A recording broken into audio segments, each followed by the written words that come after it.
саламатсыз. Отырамыз.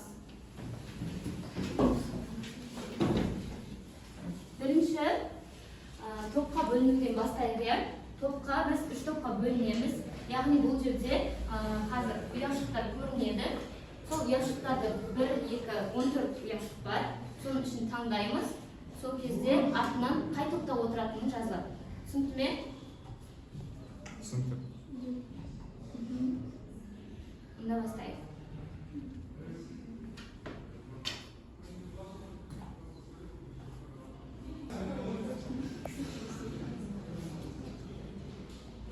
Таңдаймыз. 12. 12.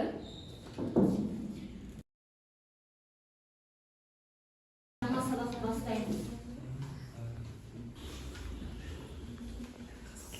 Суреттерге назар аударайық. Бұл суреттерде не көріп тұрмыз? Яғни кітаптарындағы сурет. Бірінші, екінші суреттерде не көрсетілген? Сәулет өнері көрсетілген, иә? Ол қай кезеңде өткен екен? Яғни бұл сәулет өнері қай кезеңде жасалған? Кімдердің кезеңде жасалған? Бүгінгі біздің тақырыбымыз сәулет өнері, яғни ұлы даланың сәулет өнері деп аталады. Ал оқу мақсатымыз сөйлем және мәтін деңгейінде тыныс белгілерін және қос нүктені қолдана білу.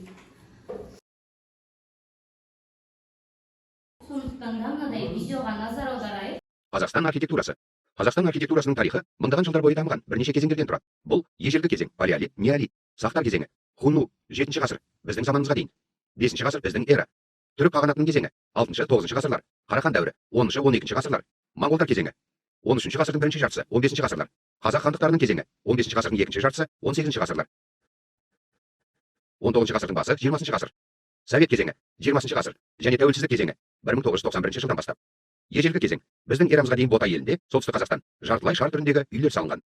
Қала құрылыстарындағы ежелгі ескерткіштердің біріне Тоқсанбай қалашығы жатады, Батыс Қазақстан. Қорған құрылыстары мен орталыққа жоспарланған 9 кен шіркеуі және ең алғаш орталық Азияда бірінші рет жалған күмбез құрылысы орнатылған Баланды екі құрылыстары мен Сақ кезеңі әлемге әйгілі. Орта ғасыр кезеңі, түрік дәуіріне христиан, манихей және Қаялықтағы Будда шіркеуі, Алматы облысы. Маңғышлақ архитектурасында керемет жер асты мешіттерді көруге болады. Мысалы, Шахбағата мешіті. Қарахан дәуіріндегі орталық Азиядағы алғашқы гофрирлі күмбезді мавзолей, Бабаджи хатун және көптеген кескінді қасбеттері, фасады бар Айша биби сәулет өнеріндегі ерекше орын алады.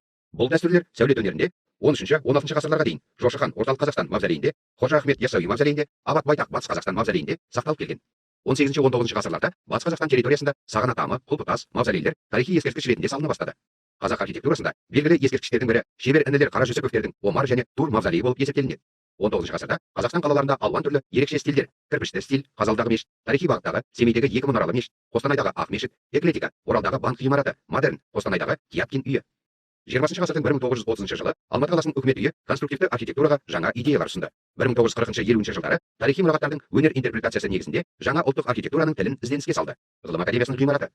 1970-80 жылдар модернистикалық әдісті негізге алған ұлттық архитектуралық мектептердің шарықтау кезеңі. Бұл бағытты анық көрсететін құрылыстарға Неке қию сарайы, Республика сарайы, цирк, Қазақстан қонақ үйі, Қазақ драма театры, Оқушылар сарайы, Шоқан Уәлиханов музейі жатады. Тәуелсіз Қазақстан архитектурасында жаңа архитектура тілін қалыптастыру процесі жүруде. Хай-тек стиліндегі көп функциялы Нұрлытау кешені құрылыстар, ұлттық бағыттағы Павлодарда мәшһүр Жүсіптің мешіті, Астанада президенттің өнер орталығы қайтадан қалыптасуда. Қазақстанның елордасы Астананың архитектурасы дамыған, ең озық үлгіде салынған құрылыстар жетерлік. Мысалға, Қазмұнайгаз ғимараты, Бейбітшілік пен келісім сарайы, Осо хан шатыр. Архитектурадағы жаңа ұлттық идеялар мен озық технологиялар Экспо 2017 жобасында көрініс табады.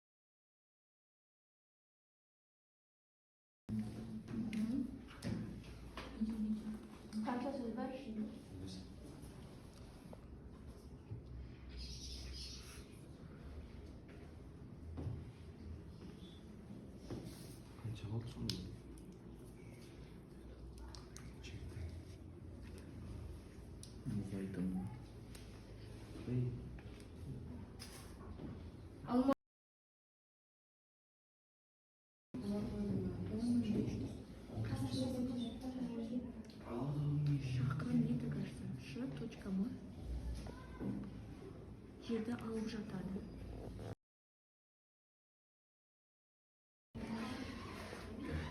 Республика сарайы Алматыда фестиваль және басқа да мәдени шаралар өткізуге арналған ғимарат.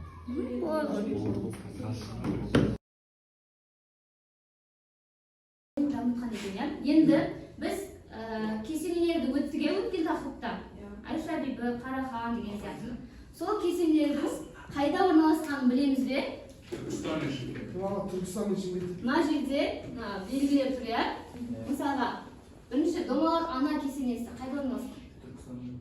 Түркістанда. Қай жерінде? Нақты Түркістан кең ғой.